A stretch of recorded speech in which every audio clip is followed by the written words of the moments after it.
Hello everyone, welcome to today's episode of the Dough Doctor. I'm your host and baking expert, Chef Colette, and it's great to see you today. If you're joining the live, thank you so much. And if you're watching on the replay, thank you as well. Remember, you can always ask questions in the messages, and maybe today we will try, if somebody has a question, we'll try to go live.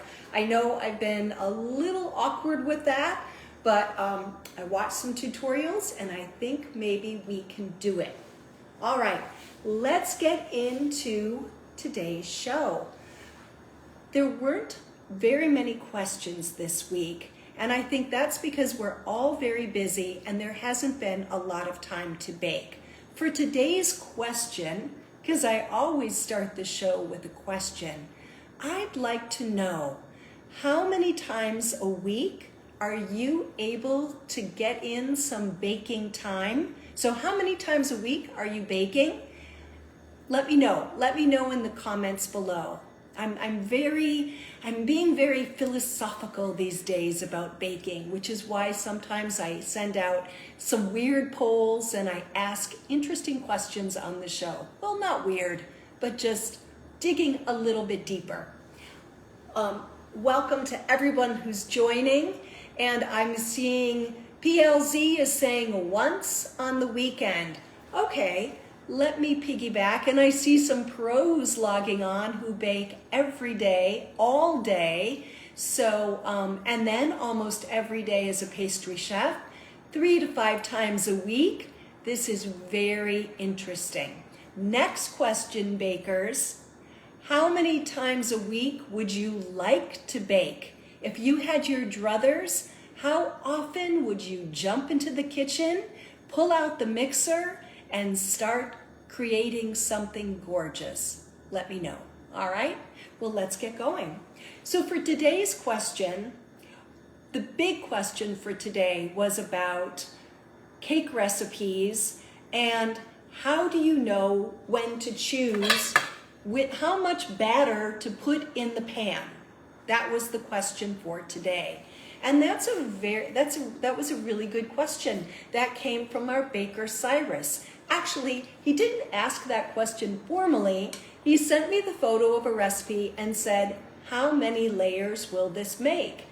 And I thought, this is a great, I can look at this and I can teach you guys a little bit about how to get an idea of how much batter to put in the pan. Now, in the old days, a recipe might say, put 2 cups of batter in the pan, or fill the pan 2/3 of the way. And honestly, that pretty much always works. But in a professional setting and in a cake shop, we weigh the amount of batter, we weigh the pan, and then we pan up the amount of batter that we need. All right? Today I'm going to focus on butter cakes, because we're just going to keep it simple for today, because I have a really nice demo. Today's demo is crepes, and we're going to talk about crepes and ratios, because Valentine's Day is coming up, and I want to discuss with you guys what I think is the sexiest dessert in the stratosphere of desserts, and so perfect for Valentine's Day, and it involves crepes. But back to the cake batter. So, some of you may recognize this book that I'm going to reach over and grab. This is my copy from decades ago of the Cake Bible by Rose Levy Berenbaum.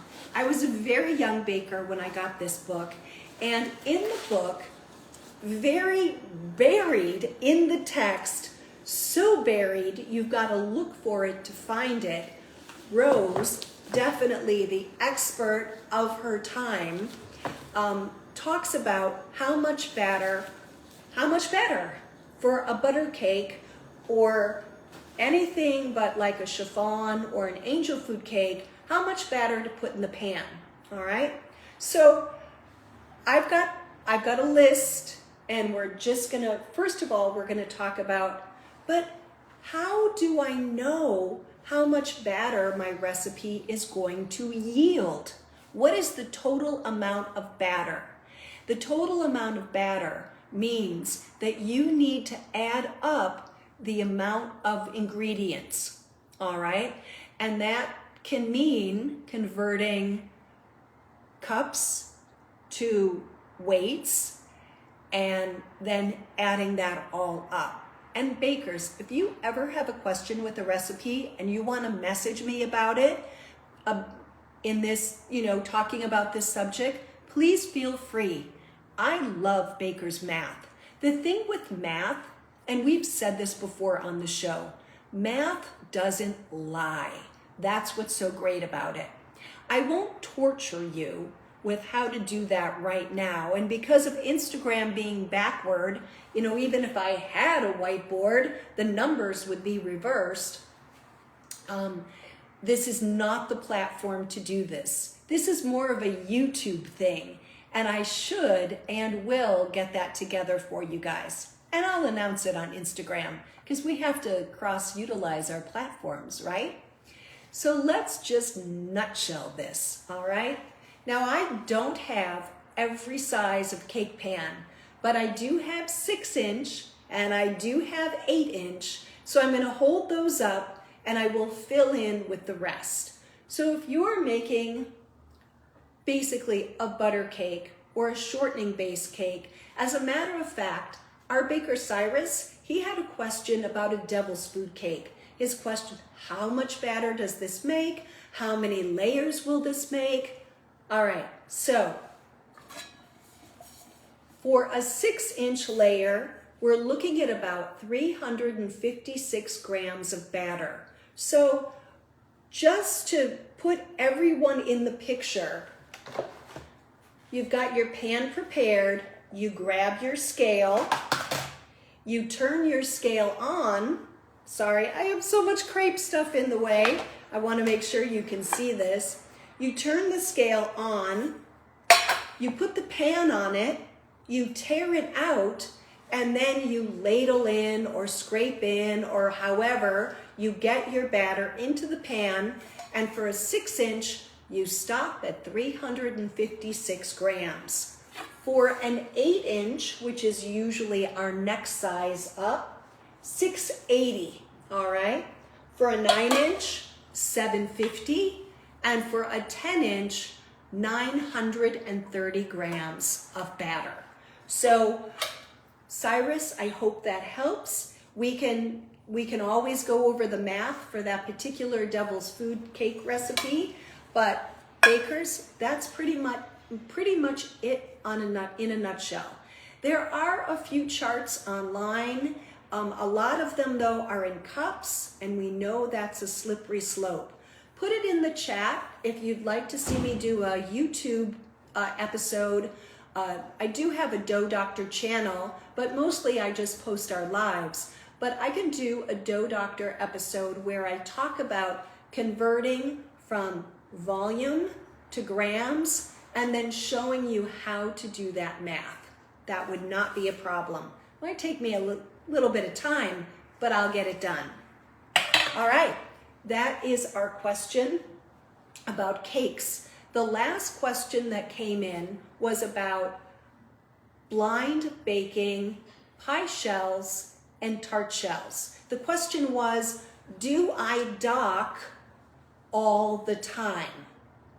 And why do we dock? Remember, we've done that before, poked holes in a crust before we put in the parchment paper and our beans or foil, however we're lining it, and then getting it into the pan, getting it into the oven so it bakes, it partially bakes the crust. So when we're pouring in like a custard filling, and by the way, you can do this for fruit pies as well if you don't like that sort of soggy bottom that happens. Some folks love that, but definitely for custard pies, like a pumpkin is the classic, we do want a little bit of a par bake. This works especially well for a single crust pie because that par baking, the baking processes affect our crust, and we really can't ever go back in and crimp when we put in a top layer, so, when we want pretty edges and we're double crust, 9 times out of 10, we got to go in raw. But when we're par baking, we do dock so that the excess moisture, which creates steam when the crust goes in the oven, it has an escape hole. That's very, very important. Otherwise, the crust will bake like this. It'll puff up in one area and it'll be down in another, and then it'll switch, and you have to take a fork or a paring knife and pop those air holes, and then it deflates, kind of like the Wicked Witch of the West and the Wizard of Oz. But if we dock our doughs, then we don't have to worry about it, and it all works out really well. Of course, at the stage where we have the beans in the crust, the beans are going to hold the crust down, but it's that last, usually 8 to 10 minutes, when we take the beans out and put the crust back in the oven, where we need to make sure we have docked so they don't rise and fall, rise and fall, rise and fall. So those were our 2 questions: cake batter amounts and dough docking. All right? Anytime you don't want rise and fall with your doughs, you gotta dock. And if you do it a lot, get yourself a docker, which is a really cool tool that just rolls right over and docks your dough. All right.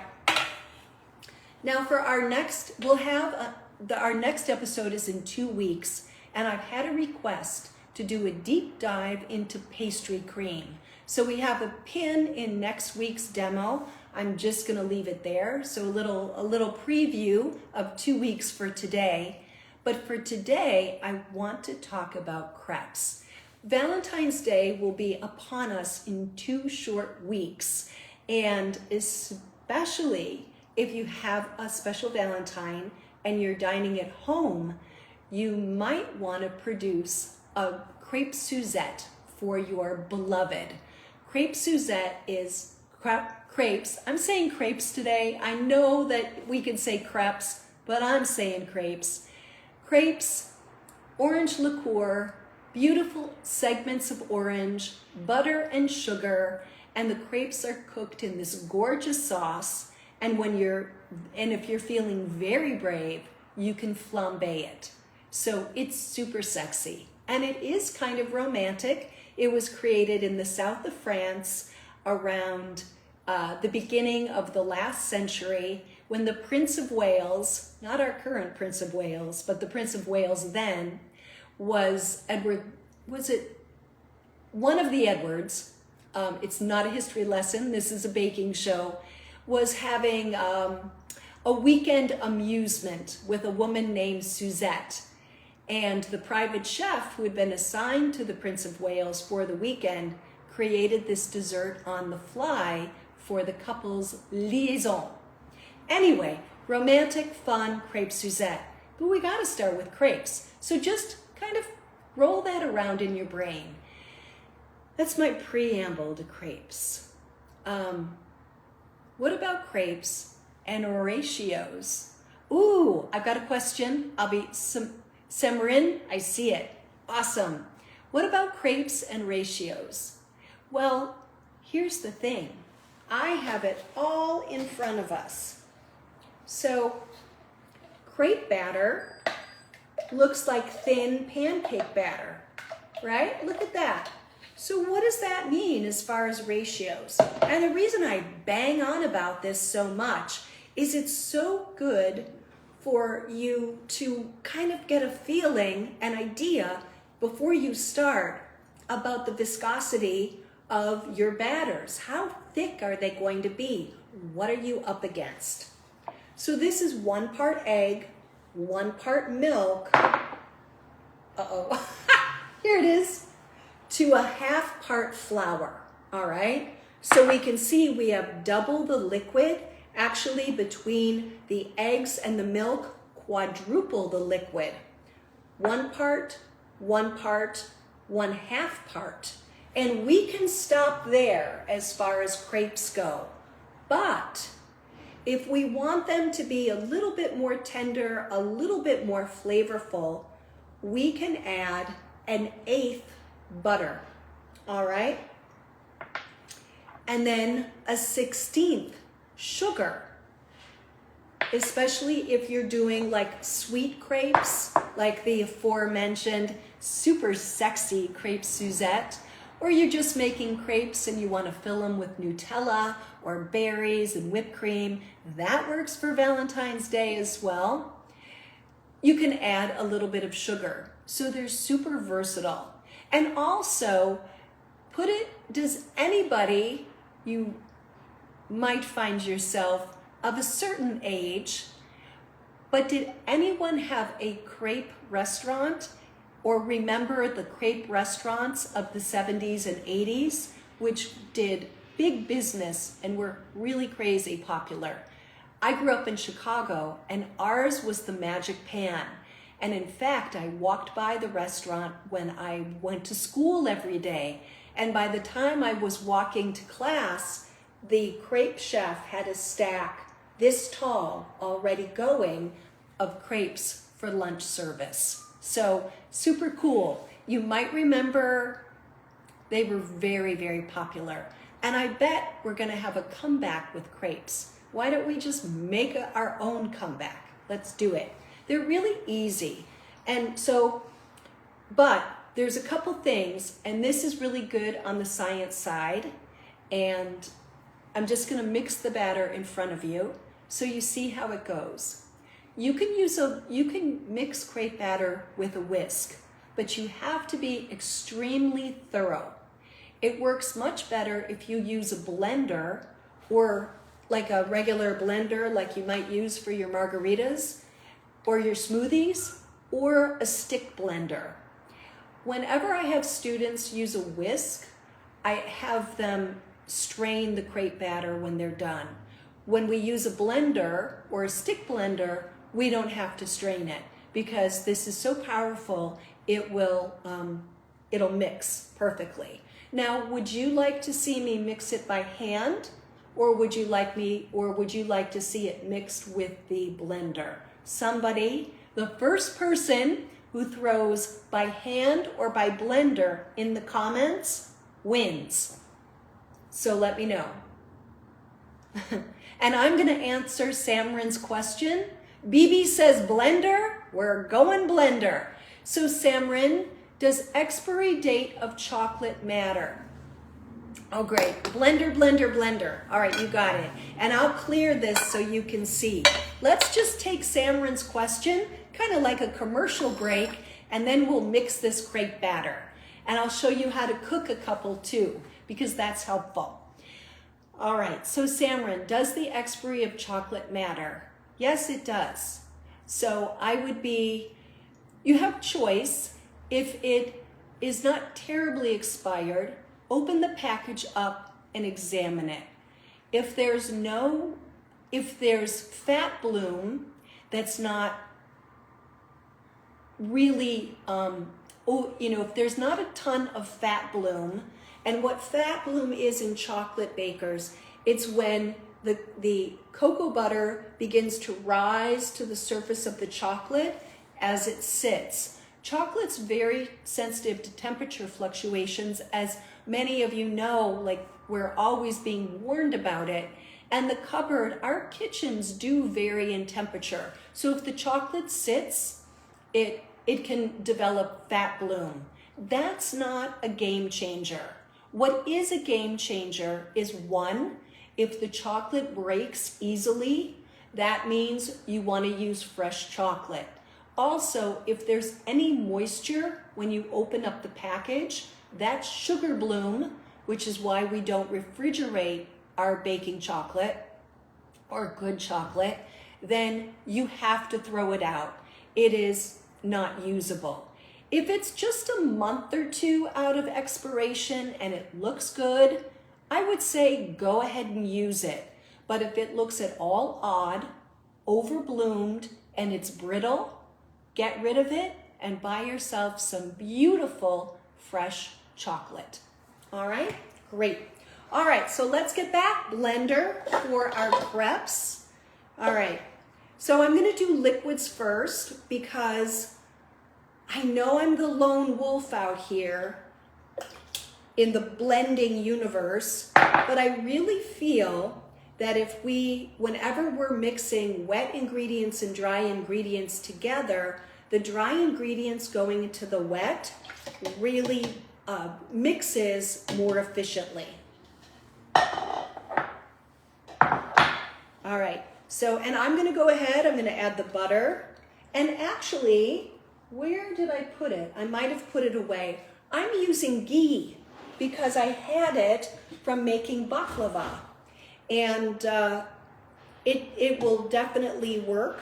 I mean, it's clarified butter, no milk solids. So since I had it, I'm going to use it.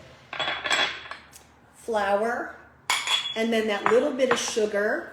And I have my beautiful salt cellar here. Just a pinch of salt. Because remember, salt is the big balancer. So again, think about those ratios. Now this is a Russell Hobbs blender. I'm not affiliated with Russell Hobbs. I'm not affiliated with anybody, just my own little empire. And however, I really do like this immersion blender. I tend to blow through about one of these a year, but this has lasted since 2020, and so that's good. All right.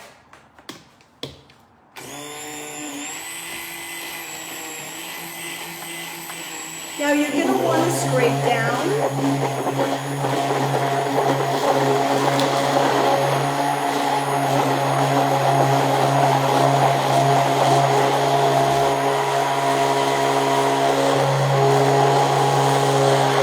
So I'm going to stop, and I've got a little bit of flour on the stick because the stick plunged right into the flour.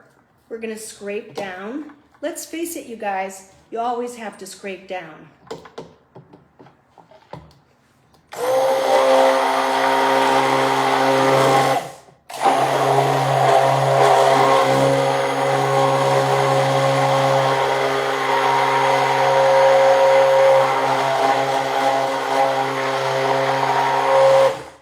Sorry for the noise. I think that looks pretty good. And now we're going to cover this and put it in the refrigerator for at least 2 hours. It can sit in there overnight, not a problem, because the flour particles need to hydrate and the batter needs to rest. Let's say you make these on the fly because you just got to get them done. If the batter doesn't rest, it will work, but they'll be very lacy. And not in a good way, not in a good way. They'll be incredibly fragile. So you do want to plan for that rest. All right. I am back. I will cover it later. I know you're thinking, she didn't cover it. Oh, don't worry, I will. All right, let's cook some.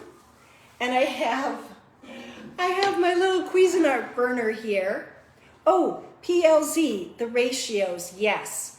Before I start cooking, I'm gonna just take a deep yoga breath and we're gonna talk about the crepe ratios. So, I actually have them written down here so I don't screw up. 1 part liquid, it can be milk or water.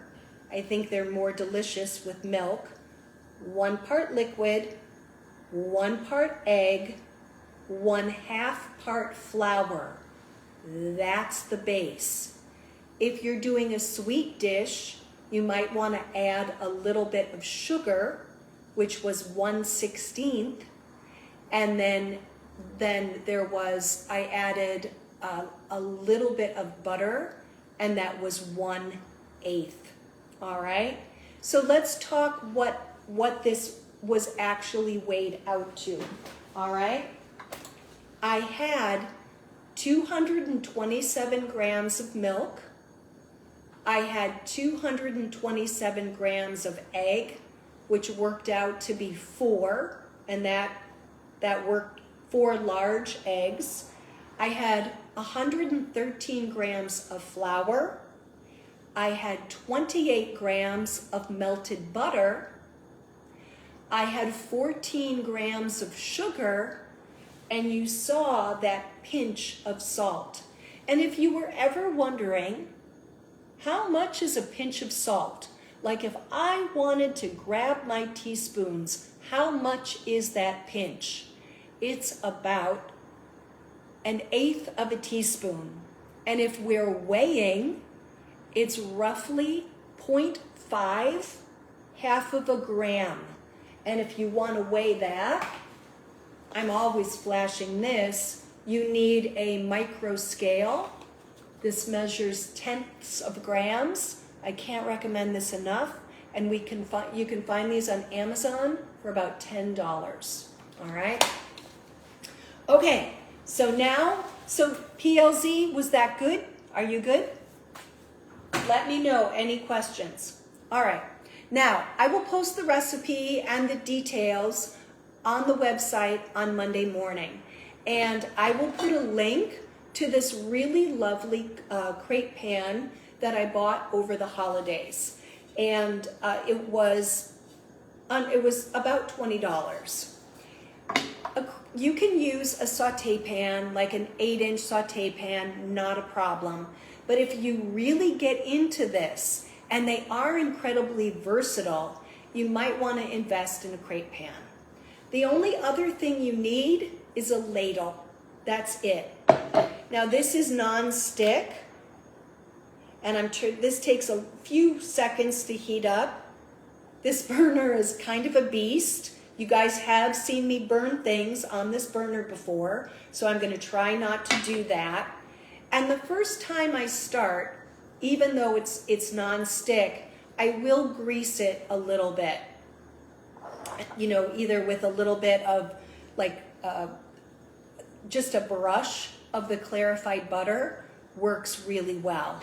But since I've been making, I've got some already made, the pan should be fine. All right? I don't think you need a fancy crepe spatula, but many of the pans come with them. And just experiment till you master it. I wasn't going to waste your time because it's not a universal thing. All right? Now the first crepe is usually ugly. This was my first crepe.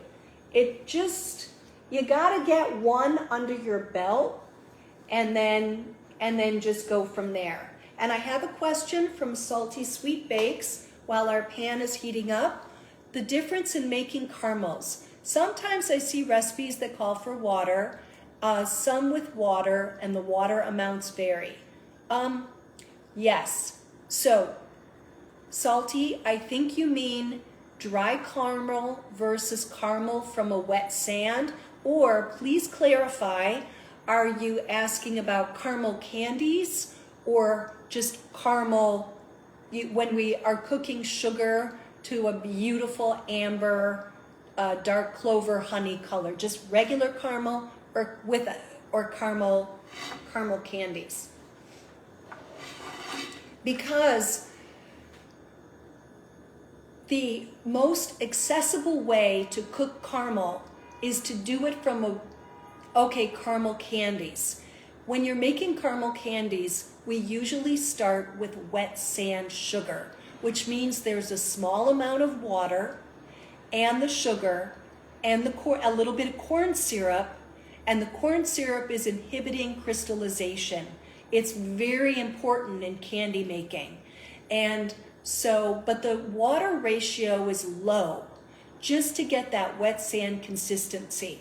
Because whenever we're cooking sugar, we have to cook out the excess moisture. That water has to be released. So the more water we have in our setup, the longer it will take to get to caramel. All right? So, but working from a dry caramel is pretty challenging. And the caramel tends to seize up really quickly. So I really wouldn't see it as a practical for caramel candies. Where dry caramel is brilliant is for flan. When you make flan and you're working from a dry caramel stage where you achieve the caramel without any water, any corn syrup, just very careful staying with and nurturing the caramel, that produces a really lovely caramel sauce for flan, creme caramel, that beautiful classic custard dessert. So just know, Salty, everybody does it a little bit differently. What I would recommend is experiment, find that ratio that works for you. It doesn't affect your candies in the long run because you get to caramel. When you get to that caramel stage, the excess moisture just has gone away. All right, I hope that helps.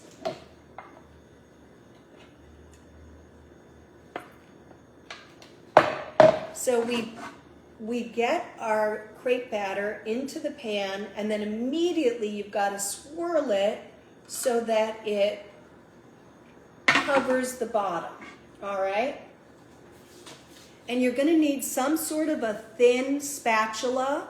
And I'm working with a nonstick pan, so this is wooden. So something silicone would be good. Yes, so wait, back to Salty. The extra water does evaporate. It does evaporate. Then remember, you're going to add more water because there's water in cream and there's water in butter. But the way everything, the alchemy of a caramel candy recipe, that all goes together. But you do want to work with as little extra water as possible because it'll be more efficient and it'll be absolutely certain that that excess moisture will have cooked out. All right? So we just wait and we watch for, just kind of like pancakes, we kind of watch for the surface of the crepes to change. All right? We're looking for a little bit of solidifying, and I've got a little bit of lift in this little quadrant of the pan. Now again, not to throw endless shade at my poor Cuisinart burner, but it's not the most even. But we will get there because we always do. So while we're getting there, I just wanted to point out, you can make crepes ahead, stack them and freeze them, and then you can have them all set and ready to go. So you can do this process in stages. When they're frozen, I do put parchment paper in between, just a little bit of, just a little square of parchment paper, so that if there's any condensation, the crepes won't stick together. All right, you can see the edges of the crepes lifting. You see that? And it is a little scary, all right? Well, they're not that hot. You just get in there and whoop, just like that. Now I have to say, for our first crepe in front of you guys, this one is not ugly. I can live with it. There are purists who want their crepes, and I'm just gonna say it, nude, like pantyhose, like nude pantyhose. No caramelization at all. But I think, and it's up to you, you are the chef in your kitchen, I think a little bit of color is nice on the crepes. And so I'm gonna flip this sucker again and get a little bit of caramelization on the bottom. But that's basically it. So we discussed crepe ratios. You see that this batter is loose. It's thinner than pancake batter. It's really easy and accessible. If you have a whisk and a strainer, you can do this. If you have a blender, little bit hot, you know, but not too bad. I will cook one while we're wrapping the show because that makes things fun. You can also make crepe. Maybe that's what we'll do. Maybe you guys, that would be fun. Whoops. See, I cannot walk and chew gum at the same time. I have holes in this one, but it'll be okay. Can't be perfect all the time. Maybe for next week, or 2 weeks, the 3rd week in February, we'll do our pastry cream. We'll talk about pastry cream. I'll have crepes made, and if you would like, I can build a crepe gâteau in front of you. Might be a slightly longer demo, and we'll do pastry cream in between the layers of crepes. If you'd like to see that, let me know. They're really beautiful and elegant. There's a bakery here in Los Angeles. That's all they do are gorgeous crepe cakes. So if you'd like to do that, let me know. And then PLZ, you can freeze the crepes for up to 2 weeks, very well wrapped. I know that we usually say 1 month, but for something like this, a month is going to be too long. Weird things can happen. Your freezer has a whole life, I swear, going on in there. So for something kind of delicate like this, 2 weeks you can freeze. They can stay in the refrigerator overnight. And if you're worried about it, cut some little squares of parchment paper and layer the parchment paper in between. When baked goods stick after they've been refrigerated or frozen, the issue is condensation. That's what's going on, okay? And then, oh yes, tons of savory PLZ, I see it, savory filling ideas, and I'm gonna leave you with this. I know it's gonna be backward. This is from the 70s, and this lady, she was the queen of these cookbooks. I bought this for $1 at the, or no, not $1, $0.25 at the thrift store. There's lobster Newburgh crepes. There's really beautiful things here in this lovely book from, oh my God, 40 years ago. So very inspired. I feel like you guys really enjoyed the crepe demo. We will just expand on this, and I will put some ideas in Monday's blog post for savory crepes. And for savory crepes, we can pull out the sugar and add some beautiful finely chopped herbs. Seriously, the customization is endless. You guys, as always, thank you so much for joining me today in the kitchen. If you're watching on the replay, thank you. And any questions, just message me. I'll get back to you as soon as I can. I'll see you in 2 weeks, and in the meantime, happy baking. Bye.